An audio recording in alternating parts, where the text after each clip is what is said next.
Lakini umezungumzia swala la fikra tunduizi. Hilo sio kwa ajili ya watu tu ambao pengine mada inawagusa kwa siku ya leo, tukizungumzia watu wenye ulemavu.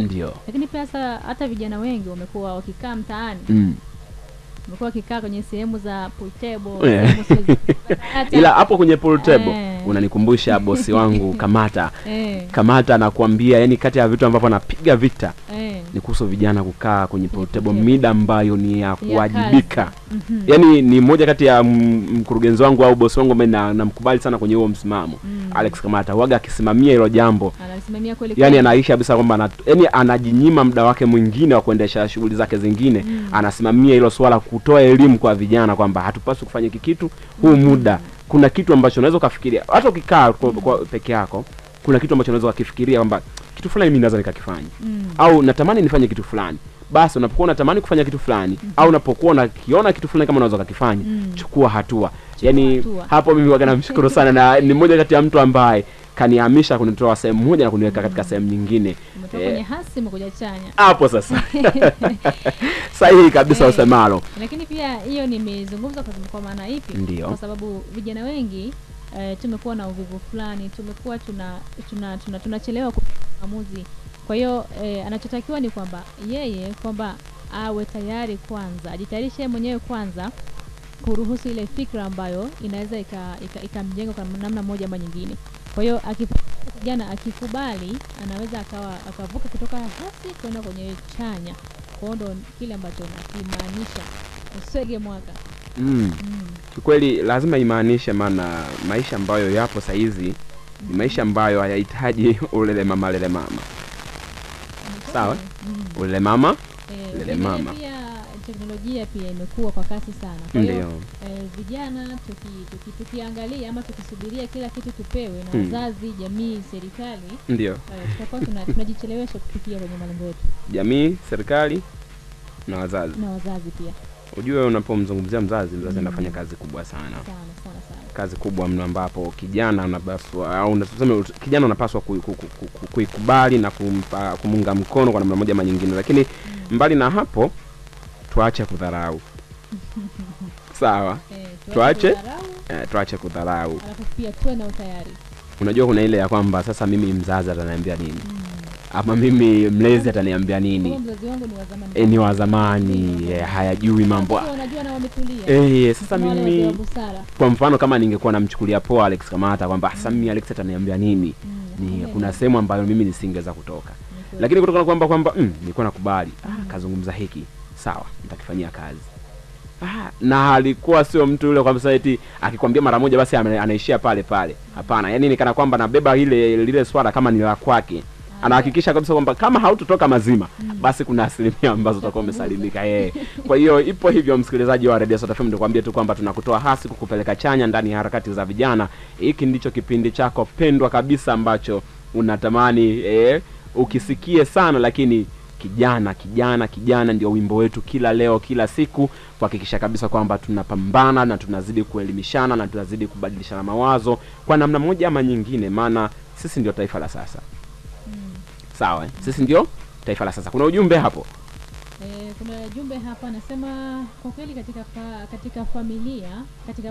katika familia baadhi yao wanawatenga sana walemavu na hawawapi uhuru wao wa kuwasapoti na wanakuwa ni wa kuficha sana.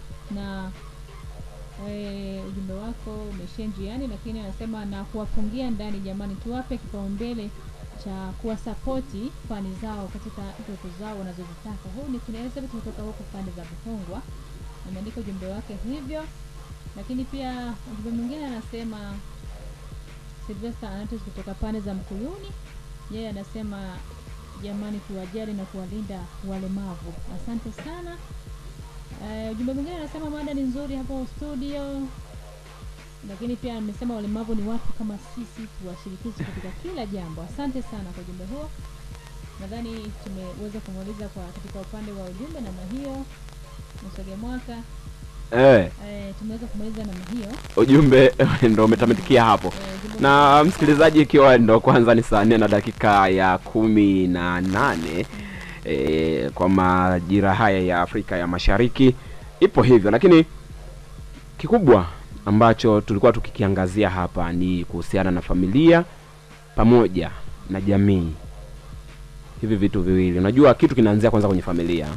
Sawa Familia inakuwa na mtazamo gani, lakini pia jamii inakuja kupokea vipi. Kama utakumbuka kwenye drama rafiki yake na Kalunde, yeye alikuwa ni mtu ambaye alikubali kumsupport ama kumsaidia rafiki yake. Hakutaka kumbagua kisa rafiki yake ana ulemavu. Alikoma naye na mpaka wanaenda kwa wazazi pamoja kwenda kuwaelimisha wazazi kwamba mwenzangu anaweza kasimamia ile wazo na akalifanya. Sio, unaelewa? Kwa hiyo pia hata jamii inatakiwa kuwa na msaada kwa watu. Sio tu jamii, tuseme jamii tunapaswa kuwa na msaada kwa hawa ndugu zetu. Iwe kwa gharama yoyote ile. Hivyo basi iwe wanakwambia liwake jua inyeshe mvua.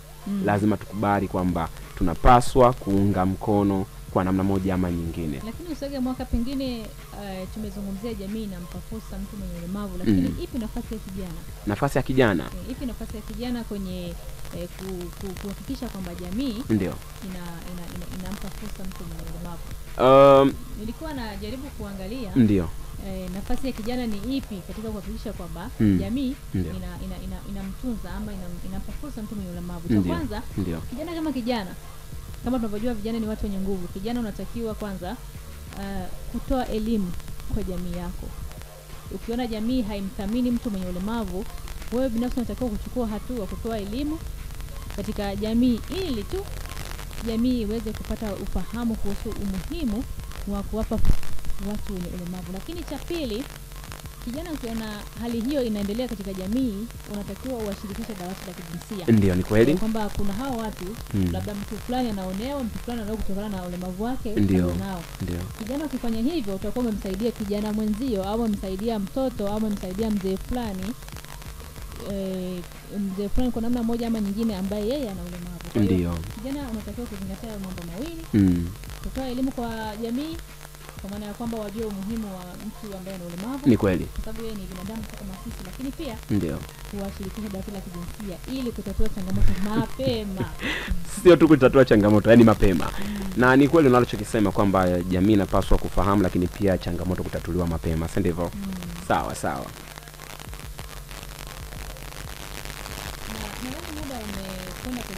Ndio. Dakika 21 na tumesalia na dakika chache kufika pale saa 4 na dakika 20 ama 25. Ndio. Mimi niweza kusema neno la mwisho kama nimshukuru yule ambaye amekuwa pamoja nasi, lakini pia nimwambie harakati za vijana 2025 hatuzungumzi sana. Tunawapa nafasi au tunawapa fursa vijana, tunawapa fursa watu mbalimbali waweze kutema madini. Kutema sasa madini hapo kinywani. Ukisema madini watu watakwambia hapo Geita kule. Hapo sawa. Kutema madini kwa maana kwamba kutoa elimu. Ndio. Ili wewe ambaye ulikuwa unafikiria hasi uje kwenye chai. Ni kweli. Kwa hiyo nikushukuru kwa ambaye uko pamoja nasi, lakini pia ni kuambia kitu mwanzo wa kipindi hiki, ni mwanzo wa kipindi hiki. Naam, asante. Na msikilizaji wa Radio Sauti FM, hiyo ni sauti ya kwake Rebecca mwana wa Barnabas akikuaga hivyo. Lakini pia mimi nikusii tu kwamba tunapokuwa tuko hapa kulijenga jiji la Mungu, basi ushiriki wako siku zote kwetu ni wa maana mno.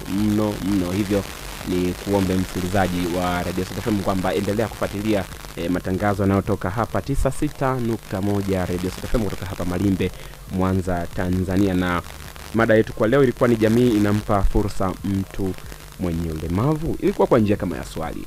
Sasa mimi na wewe kama wanajamii tunapaswa kuwa na mabadiliko kwa namna moja ama nyingine, kwenda kutengeneza maisha ama kufungua fursa kwa ndugu zetu, rafiki zetu, jamaa zetu, wadogo zetu, kaka zetu, dada zetu, mama zetu, hata baba zetu pia waweze kufahamu kabisa kwamba tuna ndugu ambao wapo pamoja na sisi, wanatushika mkono katika hali na mali, kama tulivyozungumza pale awali kwamba liwake jua ama inyeshe mvua, sisi bado tuko pamoja kwa namna moja ama nyingine. Hivyo ni kusii tu kwamba endelea kutegea Radio Sauti FM, sikio lako tu liwe hapo.